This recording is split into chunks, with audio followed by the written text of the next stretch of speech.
ഒരു get ready with me ഒക്കെ എടുത്തിട്ട് ഇറങ്ങിയതാണ്. ആധാറിന്റെ ഫോട്ടോ അപ്ഡേറ്റ് ചെയ്യാൻ പോകാൻ വേണ്ടിയിട്ട്, പിന്നെ പാൻ കാർഡിനൊക്കെ ആപ്ലിക്കേഷനും കൊടുക്കണം. കഴിഞ്ഞ ദിവസം പോയപ്പോഴേക്കും പ്രൂഫ് ഒന്നും കൊണ്ടുപോകാത്തതുകൊണ്ട് തന്നെ എടുക്കാൻ പറ്റില്ല.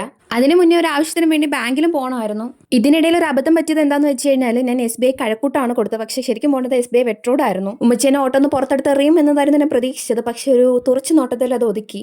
ഇനിയിപ്പോൾ എന്തായാലും തിരിച്ചു പോകാൻ പറ്റത്തില്ലല്ലോ, കഴക്കൂട്ടം വരെ വന്നതല്ലേ. ആക്ച്വലി കയറി അവിടെ എത്തിയപ്പോഴാണെങ്കിലും വീണ്ടും പഴയതുപോലെ തന്നെ സൈറ്റ് കിട്ടുന്നില്ല. പിന്നെ കുറച്ച് അധികം നേരം കാത്തിരുന്ന് അതാണ് ഫോട്ടോ എടുക്കാൻ വേണ്ടി വിളിച്ചിട്ടുണ്ടായിരുന്നു. എന്റെ ഹെയർ സ്റ്റൈൽ കണ്ടിട്ട് എന്റെ മാതാശ്രീ പറഞ്ഞ എന്താന്ന് വെച്ച് കഴിഞ്ഞാൽ, ചക്ക നടുവെന്ന് പൊളന്ന് വെച്ച പോലെ ഉണ്ടെന്നാണ്. ഉമ്മച്ചീനെ കുറ്റം പറയാനും പറ്റില്ല. വൈകാതെ എനിക്കും അത് തോന്നി തുടങ്ങിയിട്ടുണ്ടായിരുന്നു. ആൻഡ് ഫൈനലി ഞാൻ പ്രതീക്ഷിച്ചതുപോലെ അല്ലെങ്കിൽ ഒരു നല്ല ഫോട്ടോ കിട്ടി. ഞാൻ പഴയ ഫോട്ടോ മാറ്റാനുള്ള തിടുക്കം പിടിച്ച് എന്താന്ന് വെച്ച് കഴിഞ്ഞാൽ, ഈ മാവോയിസ്റ്റിനെ തട്ടിട്ടിരിക്കുന്ന ഫോട്ടോ കണ്ട് എനിക്ക് തന്നെ മടുത്തു. എന്റെ ഉമ്മച്ചി വരെ എന്നോട് ചോദിച്ചു, എന്താ ഇത് തീവ്രവാദിയാണോ എന്ന്. പിന്നെ ബാക്കി വേണ്ട സംഭവങ്ങൾക്കൊക്കെ ആപ്ലിക്കേഷനും കൊടുത്തിട്ട് അവിടെ നിന്ന് ഇറങ്ങി. അത് കഴിഞ്ഞ് ഞാൻ വീഡിയോ എടുക്കുന്നത് പിന്നെ രാത്രിയാണെന്നുണ്ടെങ്കിൽ ഭയങ്കര വിശപ്പ്.